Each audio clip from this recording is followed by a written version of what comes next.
stripped away from me in life. Arrested. It was a nightmare. And found guilty. I remember the screaming, how can this be happening? Of a crime he did not commit. I can't do this by myself. An innocent man's fight to clear his name. There's a reason to have hope now. And the miracle that set him free. I was like, man, are you for real? On today's 700 Club. In 2013, Greg Kelly was a high school senior with a full-ride football scholarship and his whole life ahead of him. Then he was blindsided by a horrendous accusation. And soon he was facing 25 years in prison without parole for a crime he did not commit. Everything was stripped away from me in life. Yeah, I'm mad at God. I'm mad at everybody. Greg Kelly is now waiting to be released. In a highly publicized trial, 18-year-old Greg Kelly, the Cedar Park, Texas football star on his way to a full scholarship, was found guilty of sexually assaulting 2 4-year-old boys, a crime he didn't commit. I remember the screaming, how can this be happening? It was a nightmare. It was a start of just a nightmare. Because his parents had medical issues and couldn't drive, Greg was staying at the home of his best friend and teammate, Jonathan McCarty, who lived across the street from Leander High School. The two 18-year-olds had an uncanny resemblance. However, Greg was the only one questioned and suspected of the abuse that took place in the daycare run in the McCarty home by Jonathan's mother. Greg's sentence, 25 years with no parole. I'm asking God, man, if you're real, step in right now. I need a savior. I can't do this by myself. I'm crying out. Those who knew Greg couldn't fathom he was guilty. Other concerned citizens like Jay Bryden were convinced he got what he deserved, until he became aware of a different point of view. Then I started seeing people on Facebook just comment about how wrong it was, and I had a guy call me and said, hey man, have you heard about this Greg Kelly thing? And I said, man, I saw it last night. He goes, dude, my daughter went to that trial every single day, and he didn't do this. Jake spoke to many others who knew Greg. Soon, he too was convinced a good man had been wrongly convicted and decided something had to be done. 2 days after Greg's verdict, he brought hundreds to the county jail where Greg was being held. Complete strangers, as well as people of the community, were coming and rallying and just chanting free GK, free GK. It made me feel really good to know that we're getting somewhere. Like, people are fighting for me. You know, there's a reason to have hope now. Eventually taken to the state penitentiary in Huntsville, Texas, Greg would find even more reason to have hope. The Lord had my undivided attention now. That I was sitting there getting to know Him, getting to know Jesus, who He was, and preparing me for the journey I'm about to face. And ultimately, letting me know that I'm going to be with you through it all. By now, Jake had hired a defense attorney, Keith Hampton, to look deeper into Greg's case. It didn't take long to see things weren't adding up. Meanwhile, thousands were praying for Greg. There was prayers of me being free and my name being cleared. There was prayers of me being able to get football back and play football. There was prayers of me getting my girlfriend back and marrying her. Not at the age of 45 when I would get out, but as a young man. Greg would spend the next 3 years in prison waiting for a retrial, relying on God to get him through each day. In that time, his attorney, Mr. Hampton, made some disturbing findings.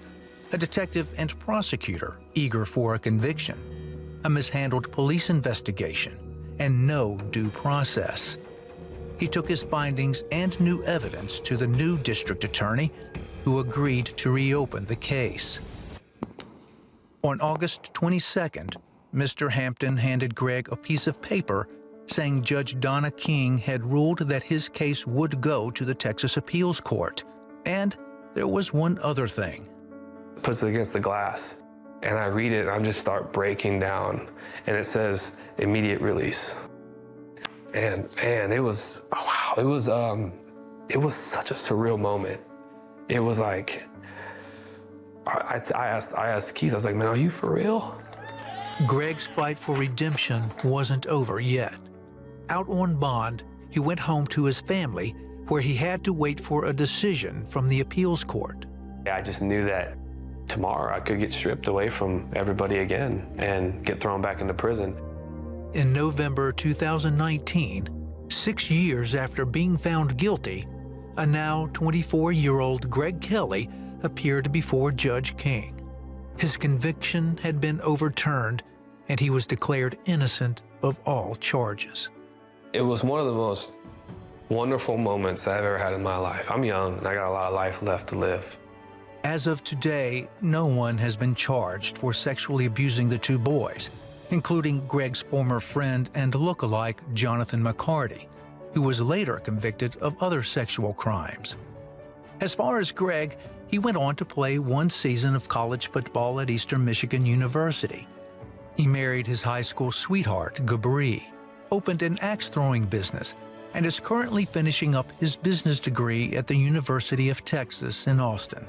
As tempting as it might be to hold bitterness against those who wronged him, Greg says he can only point to Jesus Christ. It's so crazy to say that prison is a place full of hate, but it's where I learned how to love. And the more that I got to understand Jesus and what he did for me, right? Bearing that cross, shedding his blood for me, for my sins, and to choose to live the very best life in his reflection that I can. And that means forgiveness. Boy, Greg's story is powerful, isn't it? I mean, it's hard to imagine going through what he went through without feeling bitter and resentful and angry, which I guess he did in the beginning. And maybe it's a microcosmic look at life for all of us, because we have that choice. Things happen to us that are not fair. I mean, if you had to have a bumper sticker that just kind of said most of it, it's life is not fair. But what are you going to do with that? What are you going to do with that reality? Because for him, it was a very big reality. And yet, he made some choices that allowed him to move forward with his life, not to dwell on what had happened, but to look forward to, God, who are you and what do you want in my life? God's not so interested in our comfort as he is in our hearts. He wants us for all eternity.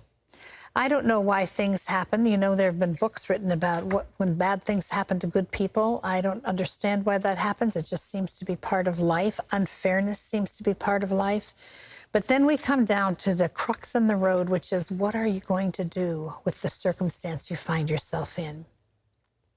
He pushed toward God. He pushed toward Jesus. In the beginning, he admitted, I was angry with God. And anyone would have been. But he moved beyond that, and he received a relationship with God that he'd not had before, which colored all of how he saw life.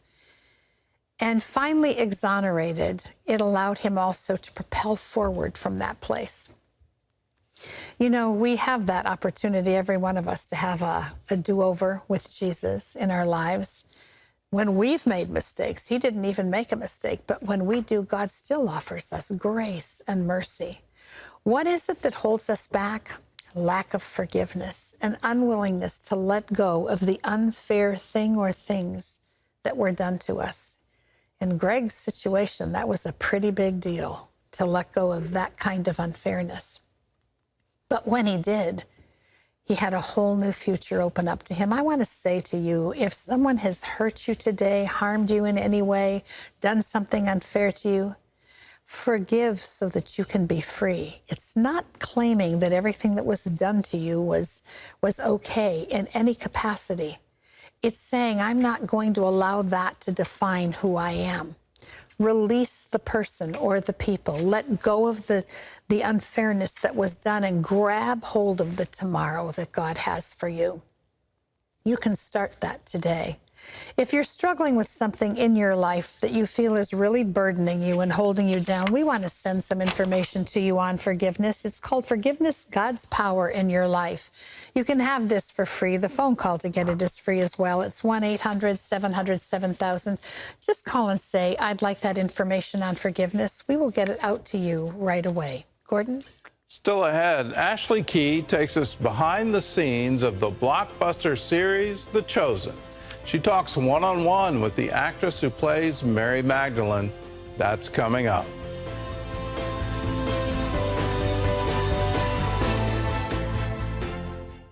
I was told for so many years by my dad that I was worthless, that I was no good.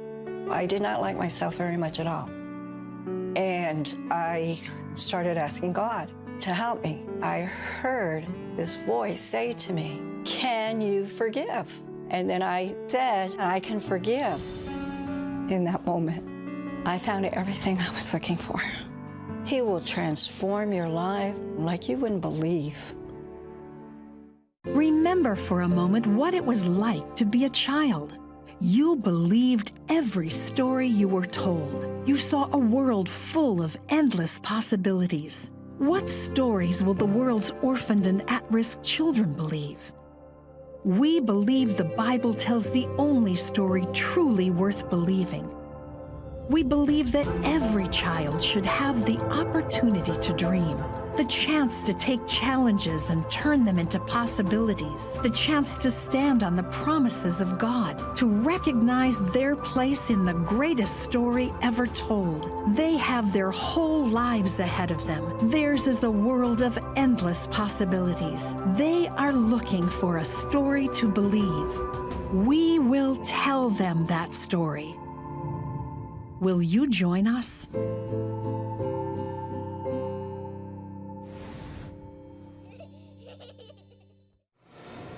Sick and nearly starving, an out-of-work grandmother refused to eat so her granddaughter could have food.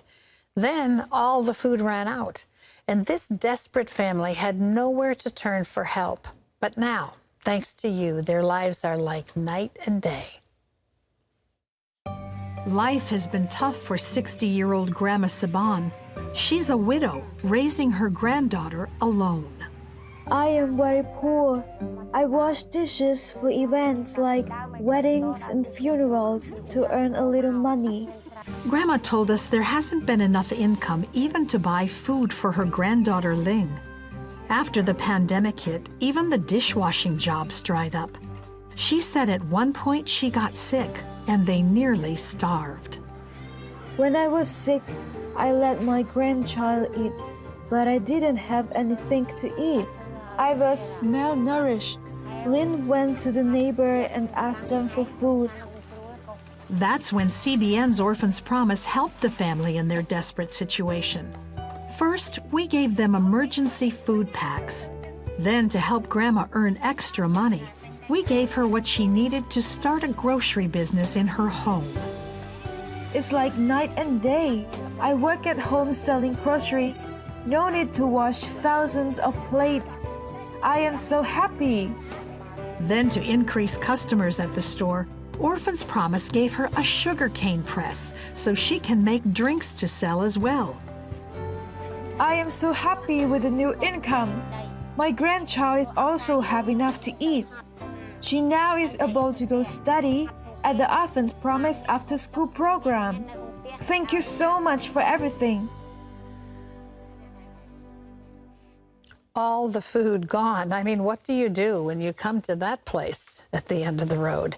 You know, there's so much hopelessness in the world. It's such a privilege to be able to walk into the midst of people's need with hope.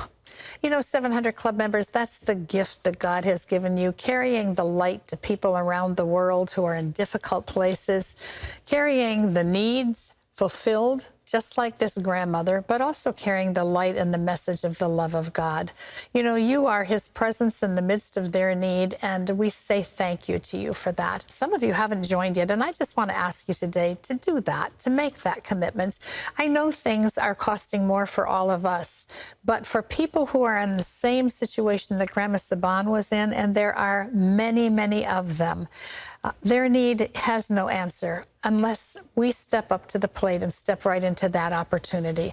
Will you do that today? We have the privilege and the opportunity to truly make a difference in the lives of people who are in desperate situations. Will you call now? And when you do, our way of saying thank you for caring about other people is to send you Gordon's latest teaching. I love this. The Lord is my shepherd, breaking down that beautiful 23rd Psalm that is such a treasure to all of us. This will be a great blessing to you. And at the same time, time, you will have the satisfaction of knowing that you are truly touching lives. Well, up next, what's it like to work on the set of The Chosen? The actress who plays Mary Magdalene gives us her take on what makes the series so great, right after this.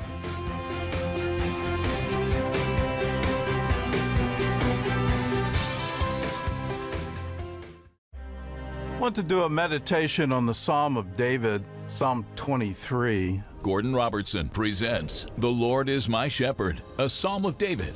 Each verse is a guide for us in our life. And it's a beautiful illustration for me of how Jesus leads us. What happens when we fully embrace the Lord is my shepherd? Get The Lord is My Shepherd, the latest audio teaching from Gordon Robertson. Call now.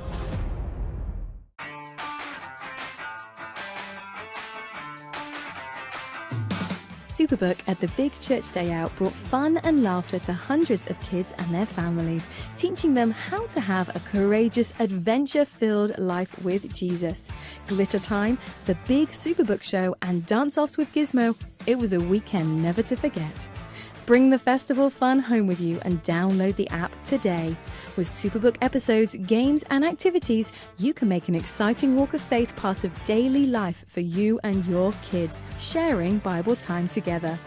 Superbook reaches millions of kids in over 80 countries and over 50 languages, with more being added all the time.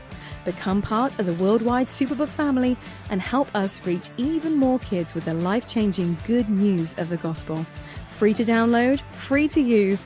Download the app today. Mary of Magdala has been called one of the most misunderstood characters in the Bible.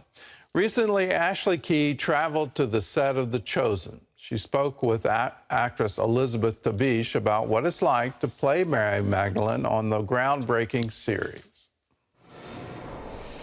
I was one way, and now I am completely different. And the thing that happened in between was him.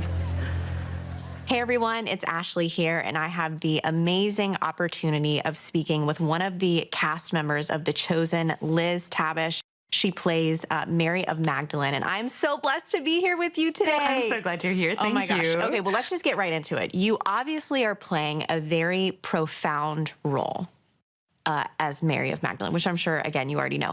Did you do, like, before you really started filming and just becoming a part of The Chosen, did you dig deep into, like, who Mary was? And if you did you find anything that actually, like, was surprising to you? I kind of went into this knowing a little bit, like, just culturally, who Mary Magdalene was, which turns out is not at all what is, like, biblically accurate. Yeah. There's this I think, confusion about who she is in the Bible, because there's so many Marys. I know there. Yes. This Mary is the woman of ill repute. Is it? You know. It's so. When I first got the script, I had no idea she had been possessed. Had no idea that Jesus cast out demons from her. So I'm like, this is a very dramatic point in her life. That's like a line in the Gospels and like forgotten about. So I'm grateful for the writers to delve into that and go into a backstory to make that make sense. Well, let's talk about the ending of episode 1 of season 1. Yeah. That scene, I think, is one of the most profound and powerful of all the seasons thus far. What was that scene like for you? It was freezing. Was it freezing? It was so cold outside. I was so nervous to get it right, because it was, I think I did the thing that young actors do, which is like put this pressure on ourselves to get it right. And I just remember thinking, like, if I don't do this right, it's so early, they could recast it, or like people won't like it, or, you know, like it's the hook for the rest of the season and then the rest of the series. Yeah. But you start thinking that and you get in your head and it's over. So I just had to keep returning to the present. You are mine.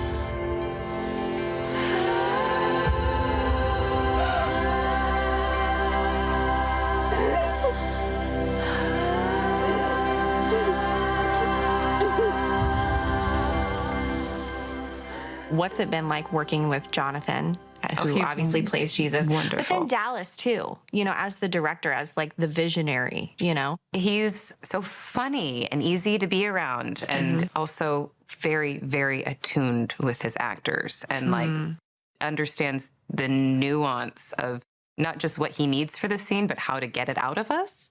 Wow. So if I'm stuck somewhere, he'll just like mention some little thing, kind of off topic, or like remind me of a line from a previous scene that just unlocks what he needs us to do. And Jonathan is the sort of actor that you absolutely need for character of Jesus. Yeah. Which is, he doesn't take everything so seriously, so it's not this like very stoic thing, which I think people have done so much in the past. Absolutely. And then in the moments that are sort of divine, is so focused on the present moment. I've heard from the producers that the end of the show has been plotted, has been written.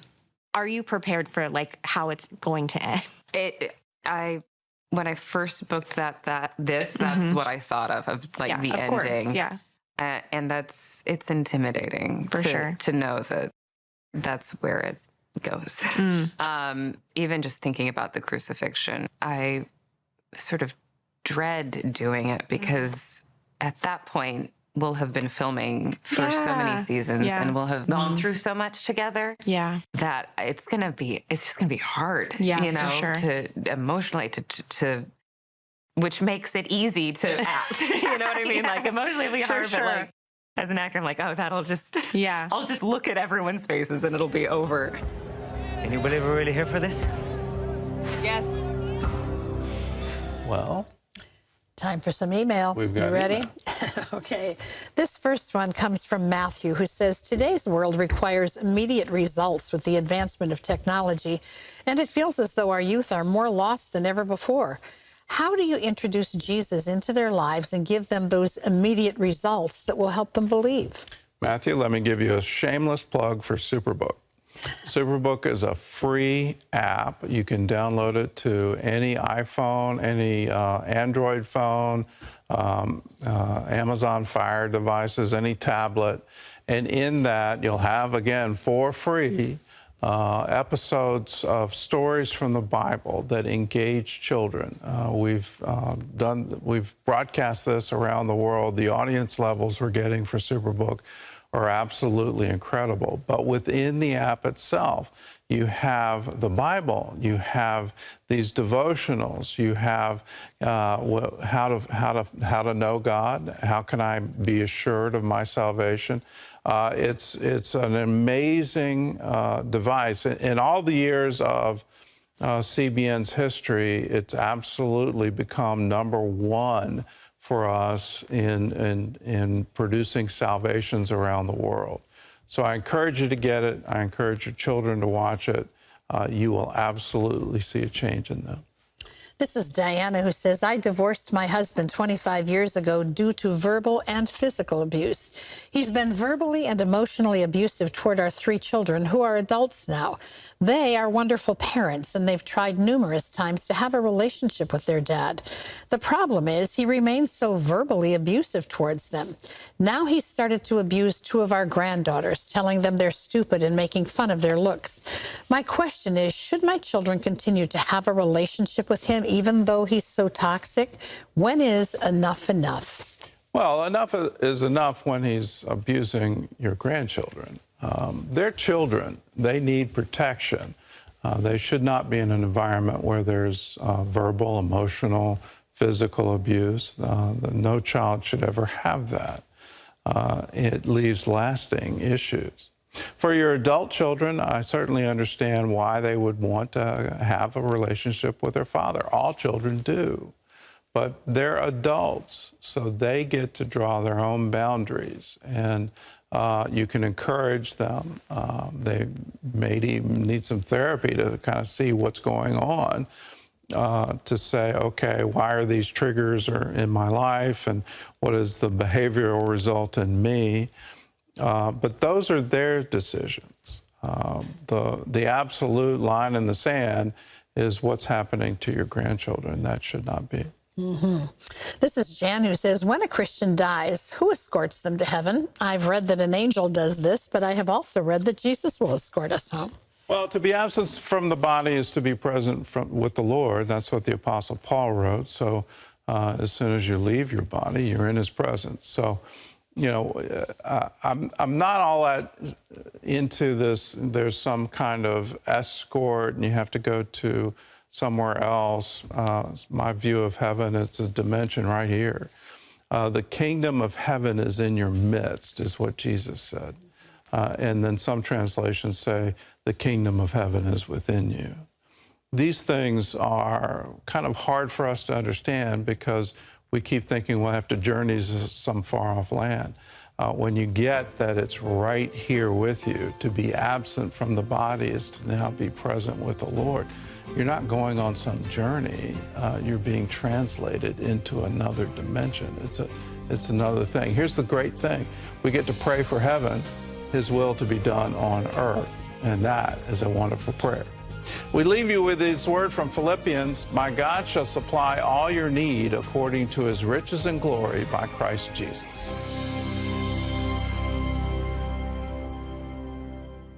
Inside every child is a hero, a leader, a friend to others, someone who helps out, who does the right thing, who dreams of what they can be, but they still need our help. What should I do? What should I say? How should I feel? That's where Superbook comes in. It provides moral and spiritual truths through situations children can relate to, teaching God's Word to the children you love. Join the Superbook DVD Club and receive Superbook's newest episodes as they're available, plus 2 copies to share with others. Get Superbook today and watch the miracles happen.